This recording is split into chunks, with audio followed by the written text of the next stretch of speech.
Bonjour, voici la deuxième partie de la vidéo appelée Développe ton intelligence humaine. Donc en fait, dans la première partie, on avait vu comment la philosophie et les sciences particulières ont été unies jusqu'au XIIe siècle. Et donc maintenant, nous allons voir comment elles ont continué à être unies jusqu'au XVIIIe siècle dans la plupart des universités. Puis comment elles ont été séparées dans une bonne partie des universités, ce qui cause un problème pour le développement de l'intelligence humaine. Donc nous allons voir comment remédier à ce problème aussi. Alors comme la dernière fois, je rappelle que cette vidéo, je vais me baser sur l'article intitulé Délogeante réunification de la philosophie et des sciences particulières que j'ai publié il y a quelques mois. Donc là vous savez le lien en fait, voilà, un article où il y a plus de détails. En fait il y a aussi une bibliographie et voilà, vous pouvez le télécharger donc si vous voulez. Alors donc en fait, développer ton intelligence humaine en fait partie 2. Donc en fait, n'oubliez pas de mettre un like pour que d'autres gens puissent voir cette vidéo. N'oubliez pas non plus de vous abonner à cette chaîne, comme ça il y aura plus de gens. Donc ça peut être voilà, merci. Alors donc on arrive à la naissance des universités. Donc au XIIe siècle apparaissent les premières universités comme en Bologne en Italie. Et donc la théologie jouait un rôle central avec la philosophie. Et au XIIIe siècle, Saint Abel le Grand commence à concilier l'aristotélisme avec la foi chrétienne. Et donc dans les universités, donc au début, en fait, il n'y avait pas de séparation entre la philosophie et les sciences particulières. Donc on va voir des exemples plus précis tout à l'heure, en fait. Voilà, en fait, ce qui a bien sûr beaucoup marqué la philosophie, les universités, donc dès le début, c'était ce qu'on appelle la philosophie scolastique. Donc en fait, c'est l'aristotélisme qui est concilié avec la foi chrétienne. C'est principalement l'œuvre de Saint Abel le Grand et de Saint Thomas d'Aquin. Alors, pourquoi c'est important cette philosophie? Pourquoi on en parle dans cette vidéo alors?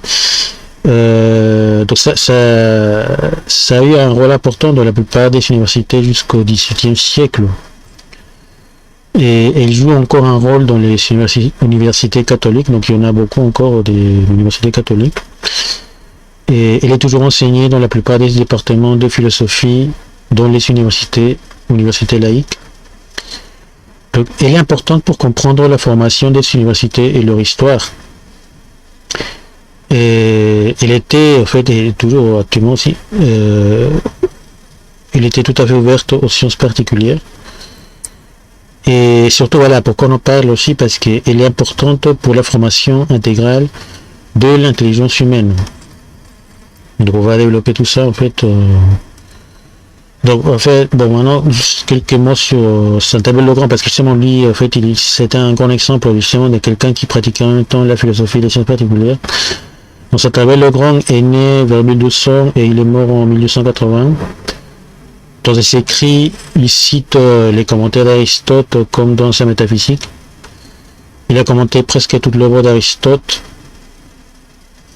Il a suivi la voie systématique avec les parties de la philosophie, logique, psychologie, physique, métaphysique, etc.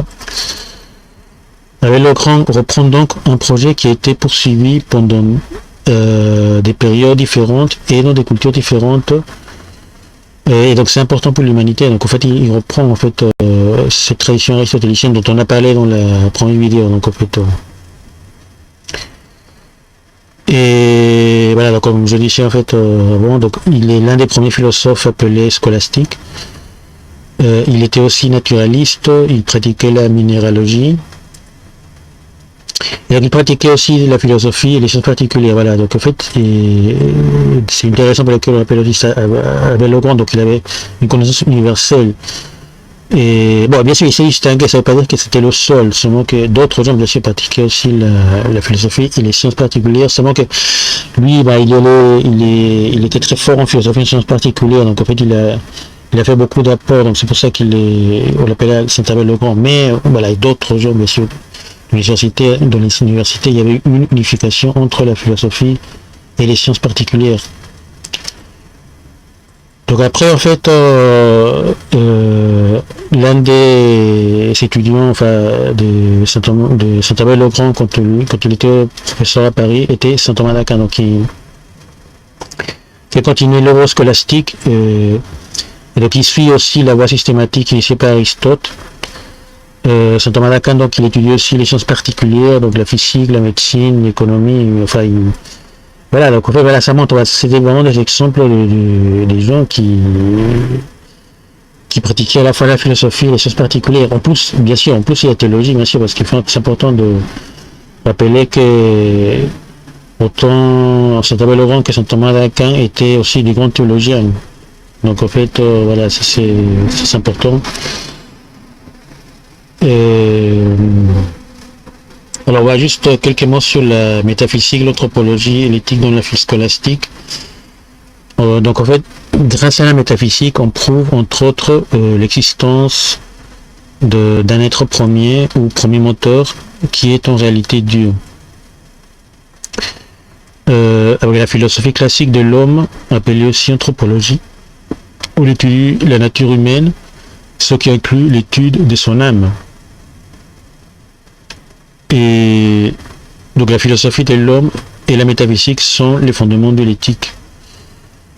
Et la philosophie de l'homme avait déjà été bien développée par Aristote. Donc c'est important aussi dans tous ces développements en fait par rapport à l'anthropologie, parce que surtout par rapport au sujet de l'âme, parce que voilà, l'âme en fait c'est quelque chose dont on parle pas en fait beaucoup actuellement. Et en fait, ouais, c'est un problème en fait, parce qu'on peut justement dans la tradition aristotélico-thomiste, en fait, on peut démontrer donc avec des raisonnements que en fait l'âme humaine existe, en fait, donc que l'âme humaine est immatérielle, enfin, et d'autres, voilà, d'autres. On peut beaucoup parler de l'âme en fait, et voilà, c'est un mot perdu. Et donc enfin après l'éthique aussi, bien sûr jouait un rôle dans ce qu'on appelle au Moyen-Âge, enfin pendant ces périodes des premières universités. Voilà, par exemple l'écrivain Ferdinand van Steenbergen écrit la morale en fait se construit dans l'éclairage de la métaphysique et de la philosophie de l'homme. La première démontre la dépendance foncière de l'homme comme créature. La seconde établit la nature de la personne humaine, la liberté dans son activité volontaire, sa destinée éternelle au-delà de la mort. Guidée par ces conclusions de la philosophie spéculative, la philosophie de l'agir moral a pour objet de fixer les normes qui doivent régir l'activité libre de l'homme s'il veut atteindre sa fin dernière. C'est la raison pratique qui est ici à l'œuvre comme principe directeur de l'action recta ratio agibilium. De l'activité artisanale, la raison pratique est recta ratio factibilium.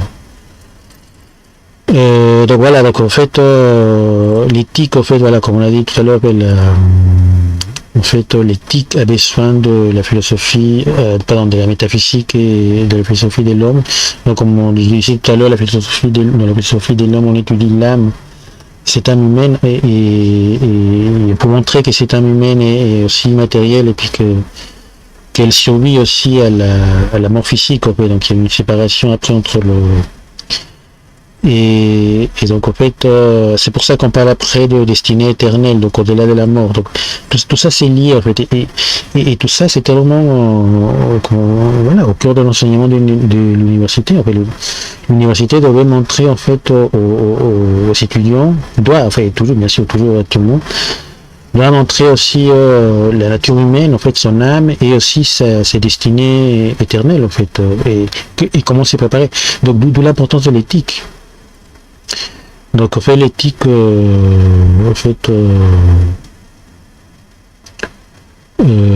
voilà, ça montre en fait en fait, il faut étudier l'éthique. Voilà, donc en fait, on va continuer. On va plus de détails. Donc, suite de la philosophie scolastique, alors, bon, malheureusement, en fait, au cours du XVIe siècle, en fait, il y a eu des mouvements qui sont apparus et à cause de ça, donc la philosophie scolastique a été un peu abandonnée. Elle a été abandonnée par beaucoup, comme les protestants ou les humanistes au XVIe siècle. Mais malgré cela, entre le XVIe et le XVIIe siècle, la philosophie scolastique continue à se développer de manière systématique dans les universités catholiques, comme celle de Paris. L'un des exemples de développement les plus connus est celui de Jean de Saint-Thomas, qui avait écrit son Cursus Philosophicus Thomisticus. Donc voilà, là vous avez une image de Jean de Saint-Thomas. Donc voilà, donc pendant cette période, donc il y a eu une période en fait où en fait des universités qui continuent donc en plaçant toujours au centre de la formation la philosophie scolastique, et d'autres qui voilà ne suivent plus tellement ces philosophies en fait cette philosophie scolastique, et qui se tournent plutôt vers ce qu'on appelle les philosophie moderne. Voilà, donc,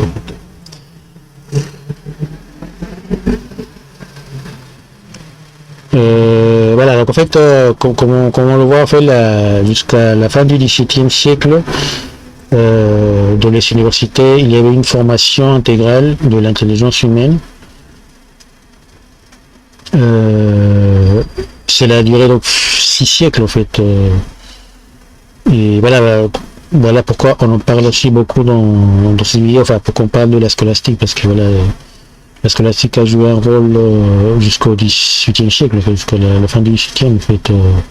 Donc il y avait une formation intégrale, donc les gens étaient formés, en fait, ils avaient des connaissances théologiques, philosophiques, et après dans les choses particulières.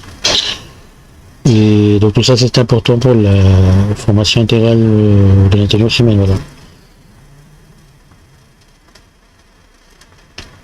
Alors qu'est-ce qui se passe en fait, bon, il y a eu des changements en fait dus à la Révolution française, donc en fait en 1789. Donc déjà par exemple lorsqu'on voit en France en 1793 les universités sont fermées. Bon après elles ont été rouvertes, mais bon au cours du 19e siècle les programmes ont été changés, et après ça a eu de l'influence aussi dans d'autres pays. Donc en fait c'est un processus qui s'est étendu après en fait une influence de la Révolution sur d'autres pays, d'autres continents. Donc en fait au cours du 19e siècle les programmes sont changés dans beaucoup de pays, et les philosophies modernes ils font leur apparition. Donc quand on parle de philosophie moderne, donc on fait référence surtout aux philosophies de Descartes, de Kant, Hegel, donc voilà. Et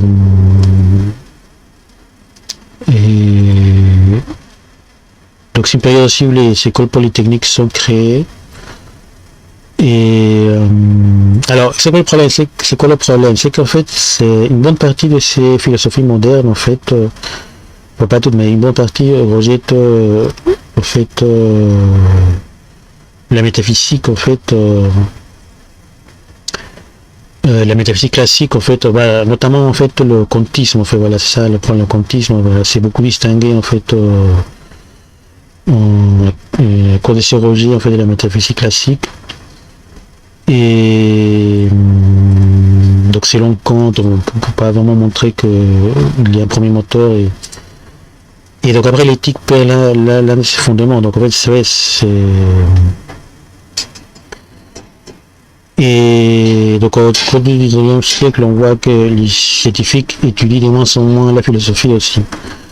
Bon d'ailleurs le mot scientifique c'est aussi c'est un terme qui est apparu aussi au cours du 19e en fait, avant ça n'existait pas, parce que avant, c'était les gens étaient formés pour connaître la science, mais la science, une science globale, enfin, qui incluait la philosophie, les sciences particulières, donc le savant, et devait bien connaître la philosophie, les maths. Par exemple, si vous regardez les biographies des physiciens, des mathématiciens jusqu'à la fin du 18e et encore la première moitié du 19e siècle, la plupart, en fait, c'était des gens qui connaissaient beaucoup la philosophie, la théologie, les langues anciennes. Par exemple, des gens comme, par exemple, Euler, il était aussi théologien, Newton aussi avait étudié la théologie, enfin bon. Et donc il connaissait bien la philosophie. Donc en fait, c'est au cours du 19e siècle qu'apparaît le terme scientifique, donc c'est les gens qui se concentrent sur une science particulière. Et voilà, donc en fait, voilà, l'explication, en fait, donc, ce qui, bien sûr, après ça peut poser des problèmes, parce que bon, enfin, comme on le voit, parce que normalement, en fait, voilà, c'est ce qu'on a essayé de dire dans ces vidéos, c'est qu'une personne qui s'occupe des sciences doit s'occuper de la science globale, de la science, pas seulement des sciences particulières, mais aussi des sciences qui concernent la science il doit s'occuper aussi de la science qui concerne les questions ultimes, c'est-à-dire la philosophie qui est aussi une science, en fait. Donc voilà, donc c'est ça qui est problématique dans cette apparition du scientifique, en fait. Voilà, donc enfin on va voir ça en fait plus loin. Voilà, donc le problème dû à la séparation entre la philosophie et les sciences particulières au XXe siècle. Donc en fait, au cours du XXe siècle, une partie des philosophes s'intéresse aux sciences, mais beaucoup d'entre eux rejettent la métaphysique. Donc ça c'est un problème, enfin. Donc il y a eu aussi un problème avec les philosophes, parce que beaucoup, malheureusement aussi, chez les philosophes, beaucoup ont rejeté la métaphysique classique. Donc c'est un problème aussi du côté des philosophes. Mais bon, il y a toujours, c'est vrai, des philosophes qui continuent avec la tradition aristotélico-thomiste, mais beaucoup d'entre eux ne pratiquent pas les sciences particulières, donc ça aussi, ça peut être aussi un peu problématique aussi. Normalement, les philosophes aussi devraient s'intéresser aux sciences particulières.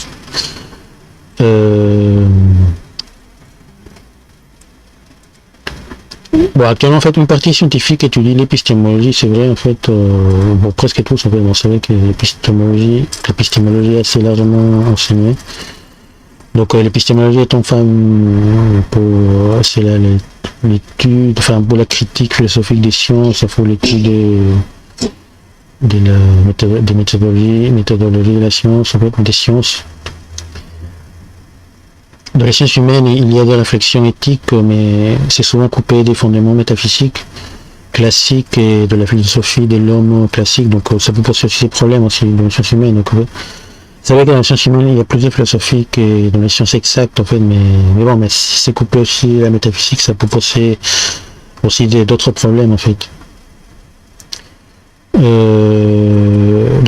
Donc tout cela crée un problème dans la formation intellectuelle de beaucoup d'étudiants, en fait, parce que en fait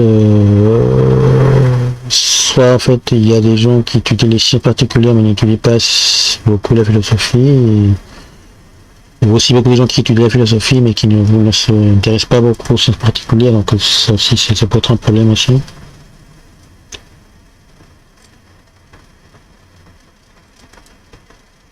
Alors donc en fait, mais malgré la Révolution française, en fait, il y a eu une continuité de la philosophie scolastique. Donc, je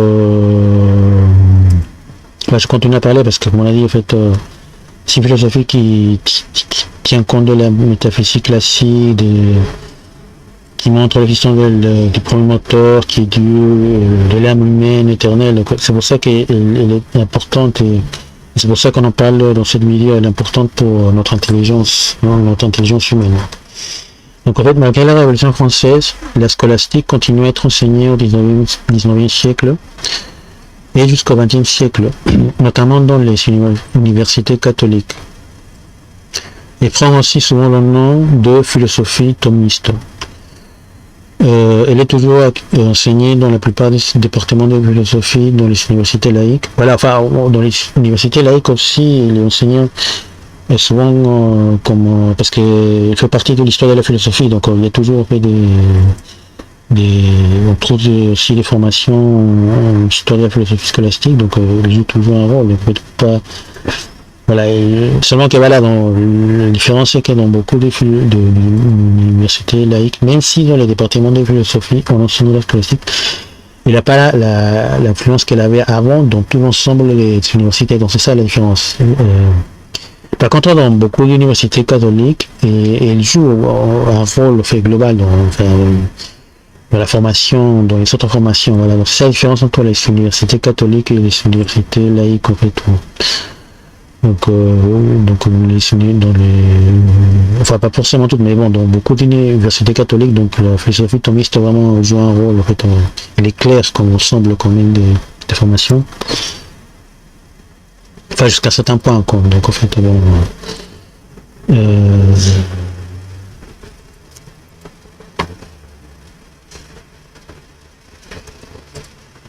Alors en fait dans le thomisme contemporain en fait l'éthique joue toujours un rôle important bien sûr parce que voilà, la philosophie aristotélico-thomiste contemporaine, une définition de l'éthique est la suivante, la science pratique des mœurs ou des actes humains qu'elle dirige par des règles suprêmes de la moralité vers l'honnêteté naturelle. Donc en fait bon là en fait il manque un apostrophe ici en fait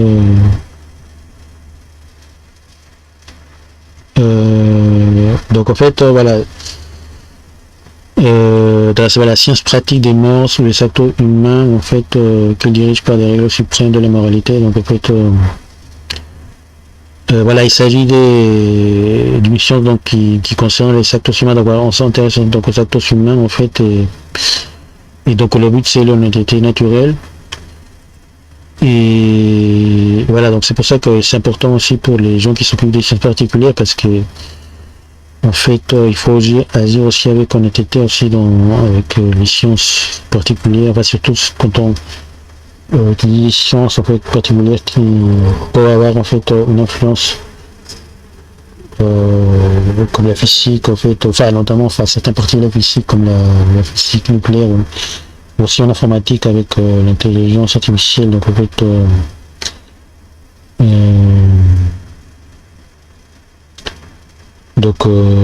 la personne qui est formée, qui a eu des connaissances en physique ou par exemple en informatique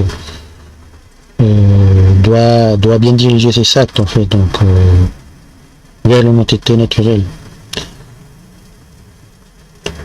Bon après par exemple dans le livre Éthica et Politica de Battista Mondini on lit par exemple la morale riguarda pertanto l'agire umano, una scienza pratica e non speculativa, essa studia l'agire in vista del conseguimento di un fine che può essere raggiunto liberamente. Voilà, donc là c'est une définition actuelle, enfin je veux dire des années 2014 par là. Et bon, ça reprend toujours là, donc toujours de toute façon la tradition thomiste en fait. Et voilà, bon, là on parle de liberté parce qu'il faut que la personne bien sûr soit libre pour parler d'un acte moral, non, sinon la personne doit pouvoir choisir en fait. Et voilà, donc en fait l'éthique en fait va éclairer la personne pour faire un bon choix. Et donc surtout les personnes qui étudient les sciences particulières aussi, et aussi ceux qui étudient la philosophie bien sûr aussi. Donc en fait l'éthique actuellement, donc elle a toujours des liens étroits avec la métaphysique. La métaphysique est même l'une des bases de l'éthique, donc toujours en fait avec la philosophie de l'homme, comme on l'a vu avant le XVIIe siècle. Donc voilà, ça continue. Donc la tradition thomiste en fait ou scolastique, voilà, elle continue et donc c'est pour ça que c'est aussi important de l'étudier parce que il y a quand même en fait des siècles. Bon là. La scolastique, en fait, ça fait déjà presque 8 siècles en fait, qu'elle existe, en fait. Donc voilà, rappel comme on avait dit avant, métaphysique et éthique. Grâce à la métaphysique, on prouve toujours, entre autres, l'existence d'un être premier ou promoteur. La métaphysique est le fondement de l'éthique. La métaphysique et l'éthique sont importantes pour les sciences humaines, économie, sociologie, sciences politiques, géographie, psychologie. Donc voilà, comme vous disiez, en fait...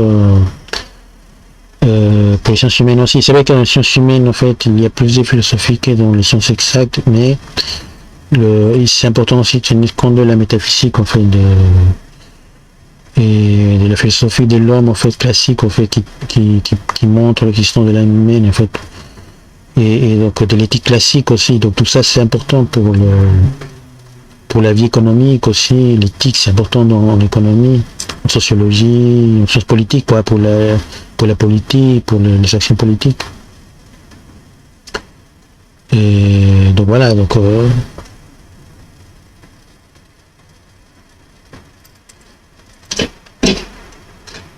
l'importance de la scolastique pour aujourd'hui, en fait, donc l'abandon de la philosophie scolastique par beaucoup d'universitaires a été en réalité une régression pour la connaissance. Beaucoup de scientifiques actuels commettent des erreurs corrigées par Aristote. Aristote et les scolastiques avaient montré par exemple l'insuffisance des éléments matériels pour expliquer les causes de l'univers. Bah, donc en fait, c'est vrai que maintenant, en fait, bon, pas tous, mais beaucoup de scientifiques ont eu tendance à ne vouloir expliquer l'univers que par des causes matérielles, mais en fait, mais c'est des problèmes qui ont été déjà réglés dans l'Antiquité, déjà, par Aristote, en fait. On ne peut pas tout expliquer par des causes matérielles, en fait.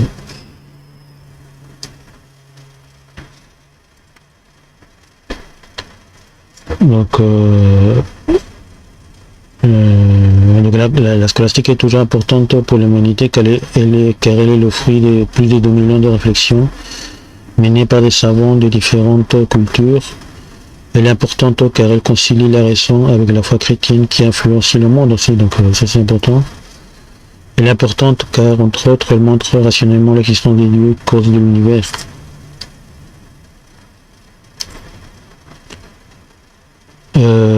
Donc elle est aussi importante car elle tient compte de la métaphysique, ce qui est important pour les scientifiques. Elle est importante pour le développement intégral de l'intelligence humaine. Bon, bien sûr, on peut aussi tenir compte d'apports intéressants d'autres courants, philosophie analytique, etc.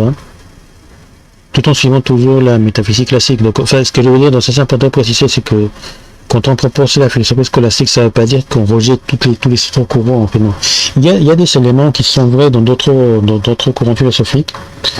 Il y a des échanges aussi entre les thomistes et d'autres philosophes d'autres courants, mais seulement qu'on peut toujours bien sûr en fait prendre ce qui. Il y a beaucoup de réflexions qui sont vraies dans la philosophie analytique. Seulement que dans le thomisme en fait, on continue en fait à comment montrer qu'on peut pratiquer la métaphysique classique par exemple, donc toujours en montrant qu'il y a un être premier et qu'en fait que les causes matériels ne suffisent pas, il faut montrer qu'il y a une âme humaine matérielle, voilà, donc en fait voilà, donc en fait et après en fait ouais, donc en fait le tourisme c'est important aussi parce que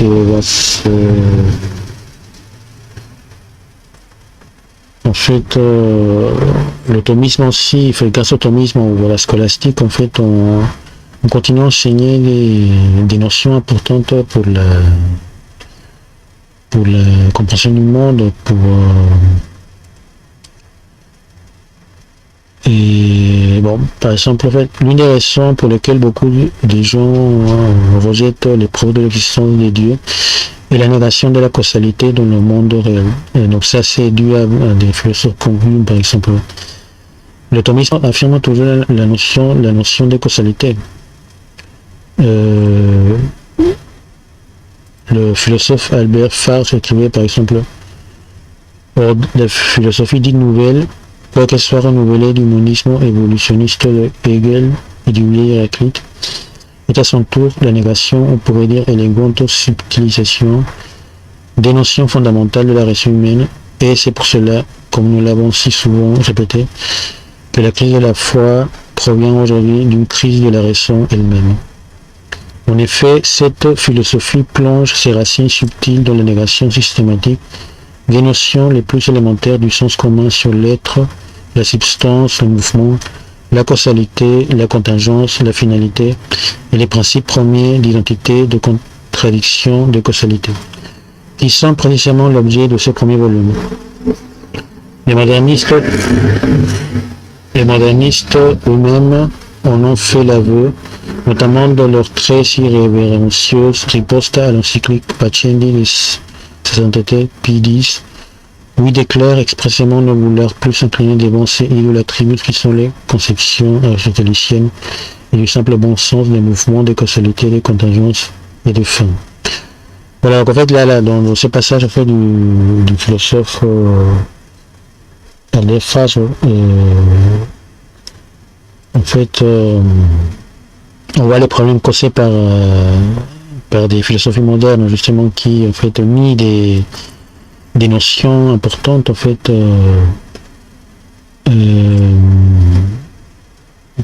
pour la compréhension du monde en fait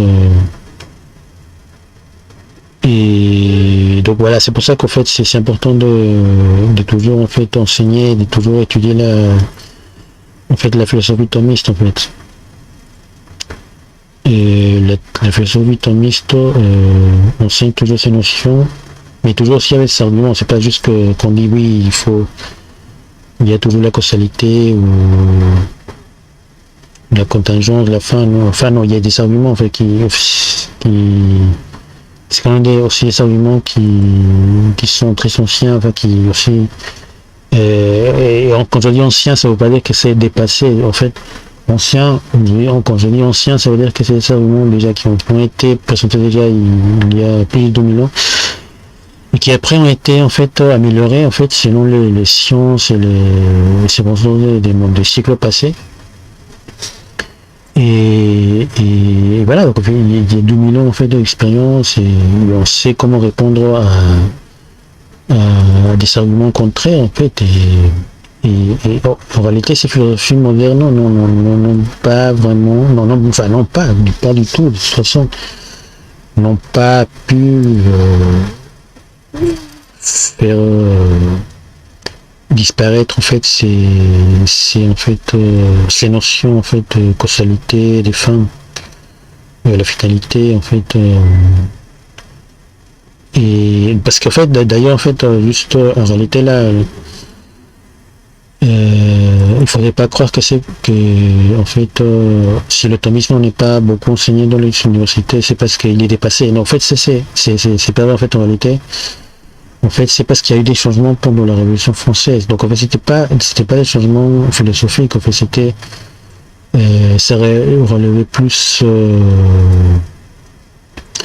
de choix politiques. En fait, donc en fait, il y avait vraiment rien de philosophique dans cette histoire. En fait, donc déjà, il faut tenir compte de ce fait.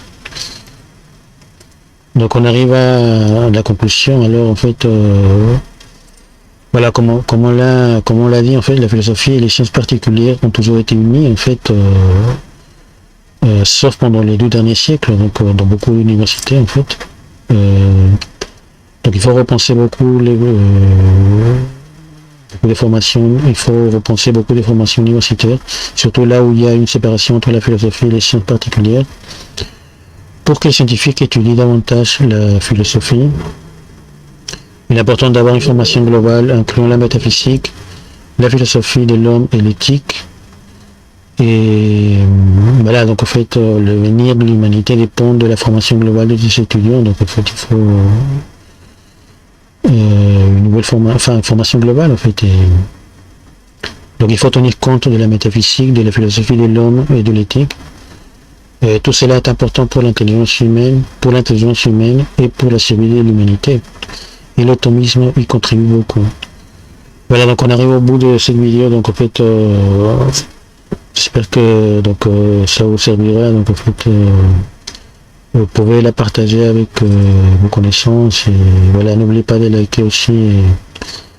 Et voilà, donc tout ça c'est important en fait pour le développement de l'intelligence humaine. En ce moment où on répète tout le temps qu'il y a l'intelligence artificielle, mais bon en fait le plus important c'est l'intelligence humaine en fait. Donc il ne faudrait pas tomber dans ces pièges en fait. On pourrait penser qu'avec l'IA en fait on va améliorer notre intelligence. Mais non, en fait il faut d'abord en fait régler ces problèmes justement de la formation intégrale de l'être humain en fait, donc formation intégrale qui inclut la philosophie. Donc voilà, merci de m'avoir écouté.